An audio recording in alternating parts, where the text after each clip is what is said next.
Welcome to the first episode of the Bulletin Podcast for the Brandt School of Public Policy at the University of Erfurt. I'm your host, Maria Brackin, and I'm excited to introduce the podcast today.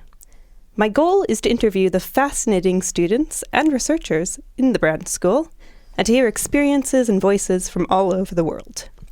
It is my pleasure to introduce our very first guest, Dr. Patrick Mello. Welcome to the show. Hello, welcome. Dr. Mello is the Interim Professor for Public Policy at the Brandt School. He's currently covering for the Franz Haniel Professorship for Public Policy. He is also a Research and Teaching Associate and the Chair of European and Global Governance at the Bavarian School of Public Policy at the Technical University of Munich. He received his Ph.D. in Political Science from Humboldt University Berlin and completed a postdoc position at the Technical University of Dresden from 2012 to 2016. Dr. Mello's research focuses on foreign policy analysis and international security, with an emphasis on the domestic sources of foreign policy and democratic conflict behavior. His work has appeared in the European Journal of International Relations, the Journal of International Relations and Development, Security and Peace, West European Politics, and many others. Welcome to the show again. I'm very glad to have you here. Thank you for joining us on this, our very first podcast episode. Thank you very much. To begin, I'd like to ask you a bit about your earlier life experiences. We've heard a bit about your academic background, but were you interested in public policy even from a young age?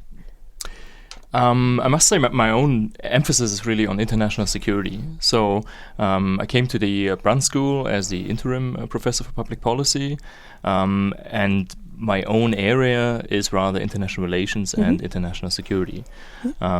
So my interest in that area started probably more or less with 9/11, I would say. So I think at the time I was not studying, but I actually was in New York in 2001. And this, in hindsight, I can say that this was really an experience that shaped my outlook. And after that, I decided to, sometime later, study politics, political science. And this then eventually became a study of international relations and international security until where I am now, right? So how did your personal behavior change then after 9/11? Did you find yourself following the news more or doing a little bit of your own research? Right, so I guess this came, in terms of research, this came really later. During the time, of course, I was following the news and developments, global developments, security developments, and then much later I really decided to study this from a political science perspective. And what were the first steps you took towards following that goal? At the time I was studying at the University of Washington in Seattle, and I took a class in international security, which at the time was really not part of my major program, but was an additional course that I took out of interest. And in this class on international security, which was with Beth Keir, who was at the University of Washington, we were really introduced to topics like the democratic peace, democratic war, and other issues, stuff that I'm also now teaching in my class on democracy and international security. And this really sparked my interest in these kinds of topics. It sounds like a real turning point in terms of your interest.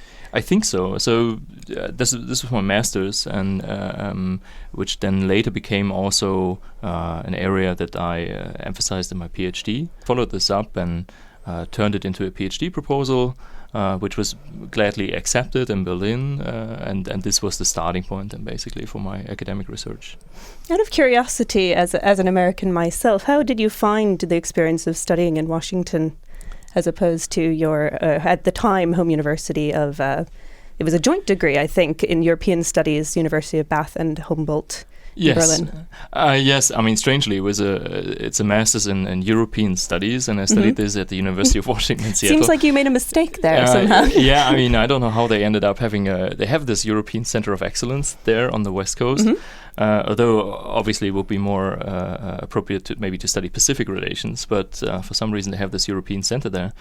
And this was the reason why I came there. But when I was there, my own focus was really on international security issues. You have a slight area of specialty, and I'd like to ask this as well, because not only do you have a focus in terms of international security, but you also have contributed to methods as well, in particular something called fuzzy set QCA. Would you mind explaining that to the lay person? The uninitiated? Yes. Okay. So this was something that I came across gladly at an early stage in 2008, when I started my Ph.D. So coming back from the University of Washington, I decided I wanted to study democracies and their behavior in international security, international relations. And one thing I was missing was really this comparative perspective. So when people talk in international relations, when they talk about democracies, usually they make large assumptions about general tendencies that apply to all kinds of Western consolidated democracies. But what we see and saw at the time was clearly that there are huge differences in terms of their constitutional structure, their political dynamics, parties in power, etc., etc. And these things are well known in comparative politics, but in international relations, people usually haven't paid much attention to that and treated democracies more or less as black boxes. So it was clear to me that I wanted to do a comparative approach and include as many democracies as I could feasibly can.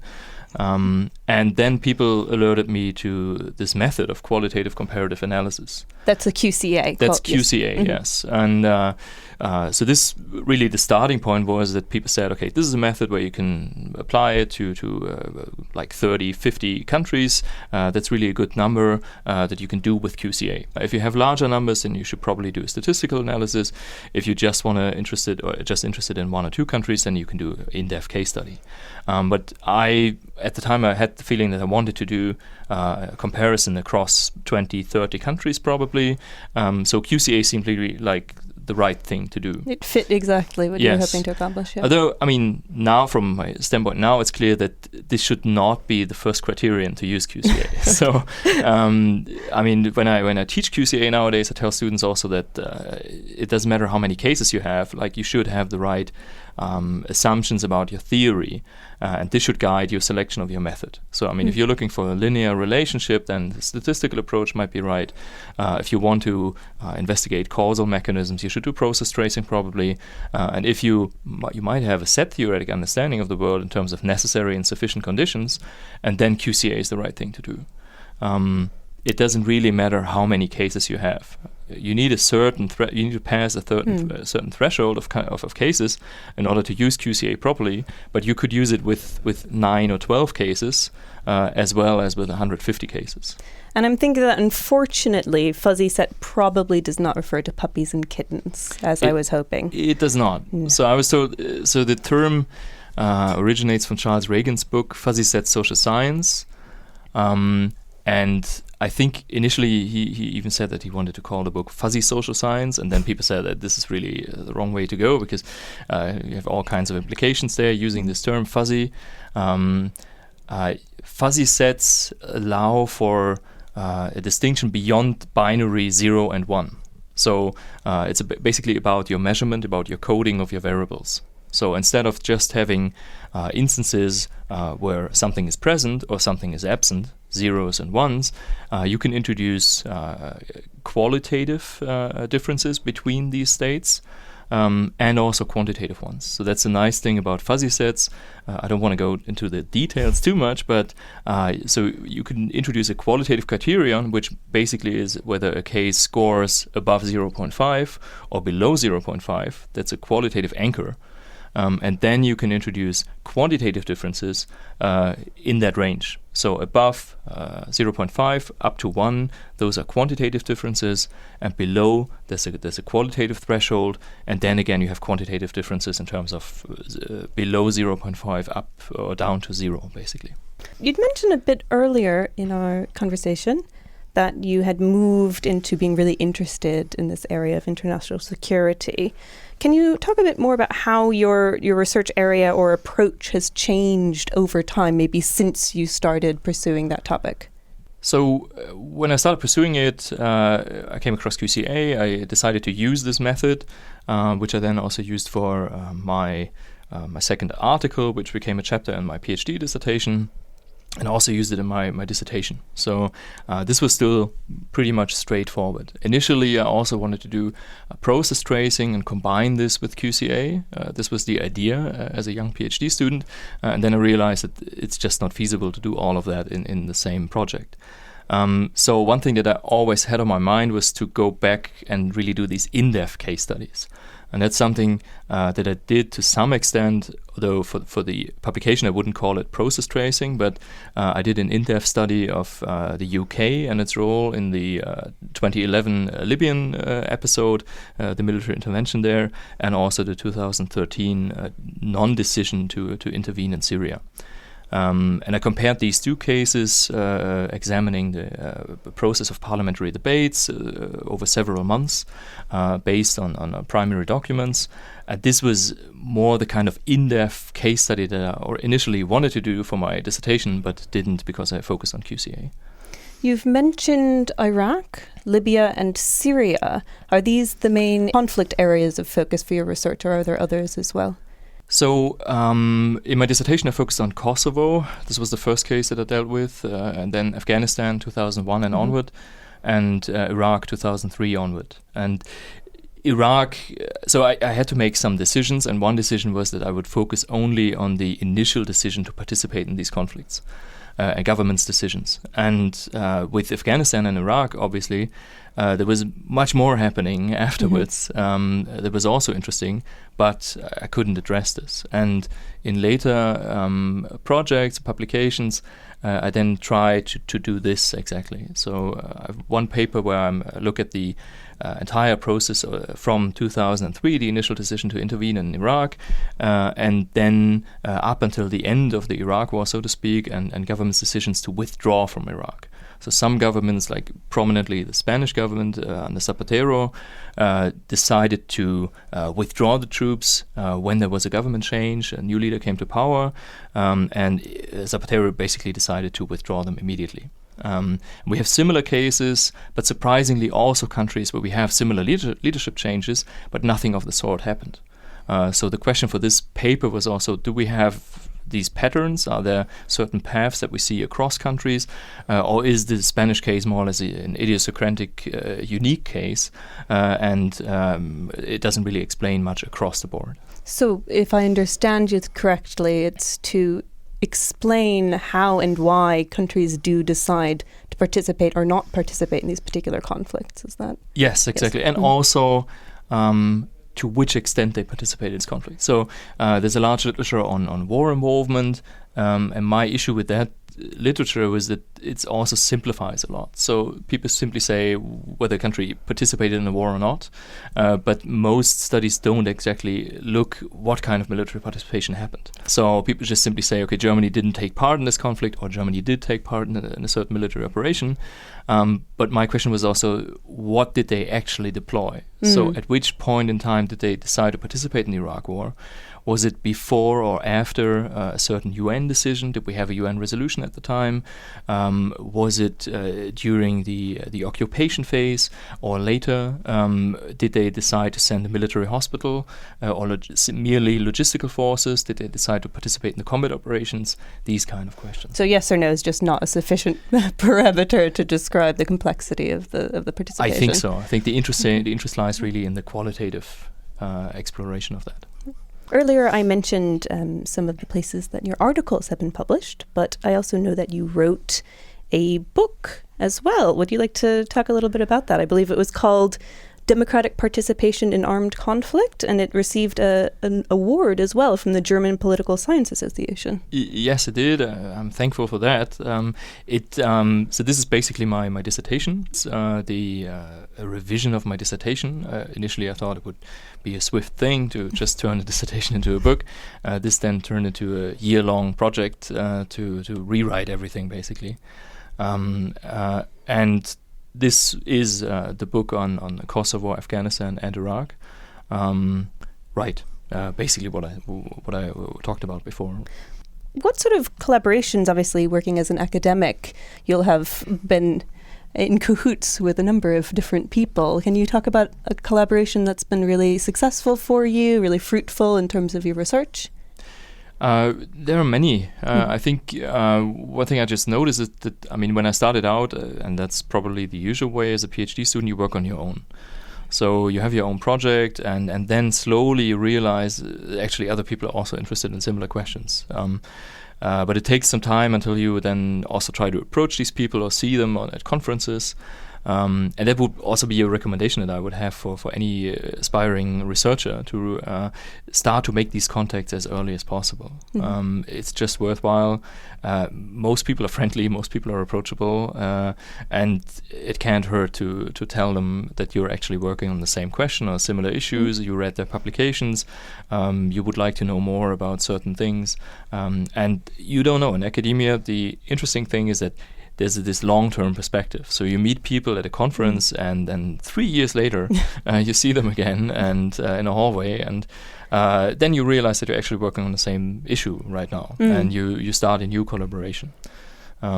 So that's beautiful about academia. I don't think it's in the private sector. It's probably much more dynamic and short-term. That's an interesting perspective. I hadn't thought about it that way before. Yeah. And I know that you were excited. I actually spoke to you a little bit earlier today that you have a special issue that's just come out. Would you mind telling us a little bit more about that? Yes. So this actually came out yesterday or the day before. So we have a special issue of the British Journal of Politics and International Relations, co-edited with Dirk Peters of the Peace Research Foundation in Frankfurt, the Peace Research Institute in Frankfurt. And this is the result of a broader collaborative project. I think we have 11 different authors, 11 different articles, or articles on also 11 different parliamentary bodies. So I'm excited that it's out now. It's been published now as the online first version, and the published version, the print version, will come out in February, I believe. Right, and the essential questions here were what kind of effects do parliaments have on security policy? To which extent do parliaments contribute to the politicization of security policy? And do we see other forms of influence besides formal influence? So much of the literature has focused on formal influence so far, what kind of rights do parliaments have and parliamentarians. But we know, especially when we look at the European Parliament and other parliaments, for instance also in Britain, that some legislative bodies don't have strong formal rights, but nevertheless they exercise a certain influence on security policy, and that's what these contributions are interested in. And personally, what research are you currently pursuing, or what's in the pipeline for you? I guess this parliamentary project is now done, more Fantastic. or less, which is good. We just had to correct the proofs today for the print version. I think there will probably be a few continuations of this project, some questions that have been left open, some things that we could pursue in the future. Besides that, I'm involved in a project, something totally unrelated to that, on UN sub-organizations and agencies in these organizations.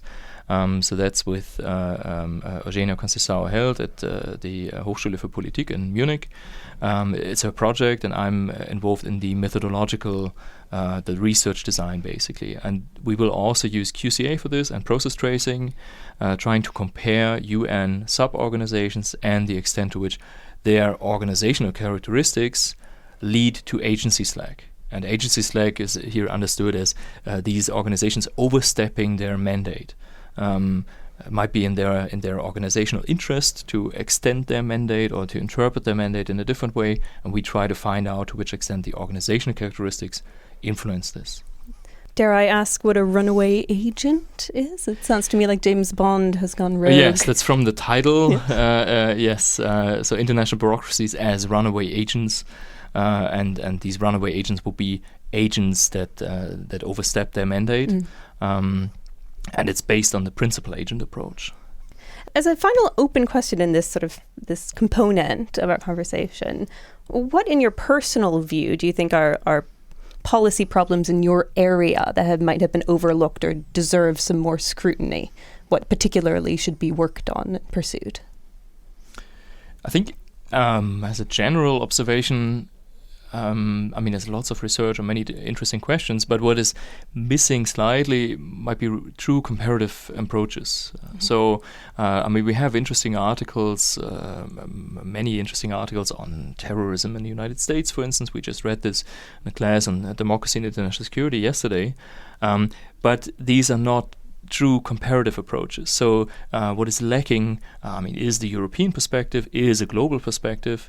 And we notice this in class all the time that for many of the major readings, the mainstream readings that get the most attention, the most citations, these are usually based on a fairly small number of cases, countries that researchers explore. And I think it would be wonderful to extend these questions and apply them to other national contexts, other regional contexts. You are currently teaching at the Brandt School. I have a actually lengthy list here of courses that you're involved with. Firstly, the Introduction to Public Policy and the Research and Writing workshop, which accompanies it. Those are things that I, as a first-year student, am attending, as well as a specialization module, which is about international affairs, cooperation and development, and in particular, democracy and international security, which is your area of expertise. And you're also contributing to a project group. That seems like quite a few things going on for you. How are you finding that? Yes, it's working wonderfully. So it was a bit to get all of these things going last October, but the courses are doing well. So I'm glad I had the opportunity to participate in this project group. Together with Richard Stupert, who I think initiated the project group on media and responses to complex humanitarian emergencies. This is exciting. These are second-year students who work on different questions regarding complex humanitarian emergencies, and basically 3 different projects, and they write real project reports about it, and we will also get them published in one form or another. And how have you found the Brandt School so far? When did you start? So I started last October, and before that, I was here once before to teach a methods class. So I knew the Brandt School before. It was not totally new territory for me in a sense. And this also made the transition quite easy. What are your favorite aspects of teaching, especially an introductory class, for example? Right.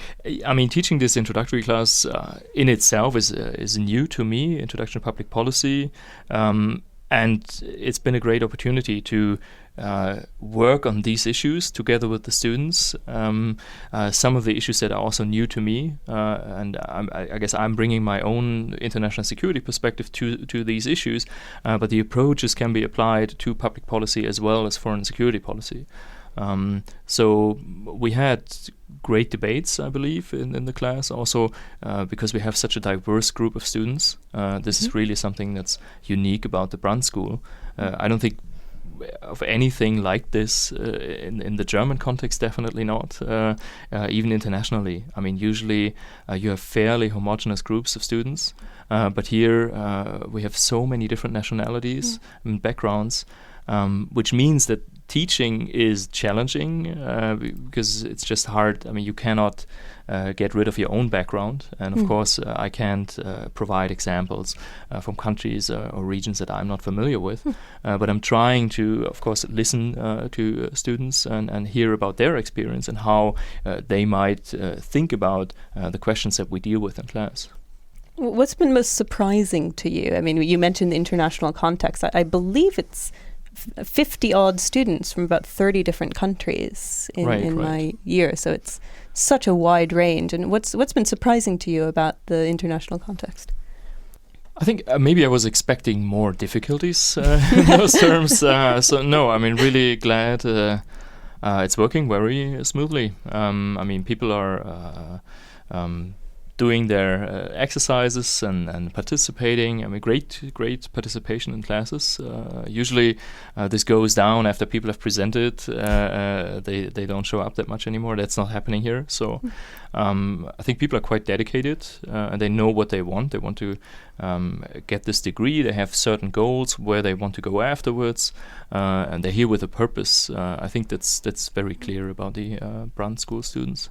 What I've noticed is quite interesting is that everyone has a clear goal, but also they're so different, and people come from such different backgrounds that often we're sat next to someone who wants to do almost completely the opposite, almost a completely opposite thing to us, and it's fascinating. Right. It's really, but it must be a challenge for you, for example, as an academic advisor, to have people come to you with all different anticipations of what will come from the degree. Right. I mean, also this puts me sometimes in a difficult position, because obviously I can't advise on all kinds of issues. So, I mean, if people say they want to go in the private sector, or they want to work in a certain country, want to work for the ministry, then there's not much that I can recommend to them in practical terms. I can try to advise them on academic questions and to make their thesis and their papers valuable and worthwhile. But for some issues, then there are limits in terms of advising. Yeah. But in terms of the areas where you do have specialty, do you have any advice for current students, just from your background in the academic setting? I think one thing is really to try to network early, and so for those who are interested in pursuing an academic career, really try proactively to do your readings, go beyond that, find out what's out there, what has been published on an issue. Think about your master thesis also maybe as a first contribution to academia. Not just as an exercise, but this will be your first step in that direction. And then try to contact those people who wrote and are writing on your subject. Most people will be approachable, like I said before. Sometimes you might not get a reply, but just be persistent and make them know that you're working on this issue and you have specific questions. Usually when you write to people that you read, people in the literature, but you can contact them, of course. And when you have a specific question, then usually you also get a reply. If you have a general question, then they might not take the time, how to answer that, to find out how to answer that. So I think that would be one recommendation. And then for those people who are trying to work outside of academia, which might be the largest group, I could imagine that it might be a bit challenging to find internships in Germany, for instance, or to get connected with the right organizations and the right people. So there also will be about persistence and just trying to establish these contacts, maybe also to make your supervisor and your mentor aware of what you want to do, where you want to go, and to highlight your own background and your qualifications. So I think many of the students bring things to the table that are valuable in the German context and the European context, but they are themselves maybe not aware of these strengths. So you should not see certain diverse backgrounds as a hindrance, but rather as an asset.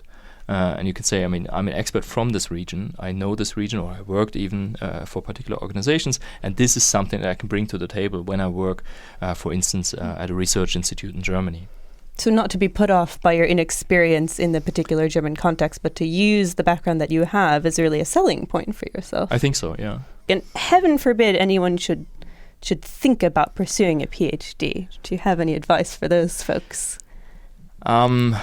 Yeah, when I did decided to pursue my PhD myself, this was also quite a hesitant thing. So it took some time to admit to myself that I really wanted to do the PhD. So I did my master's, and afterwards I worked in university administration for some time, preparing my PhD proposal.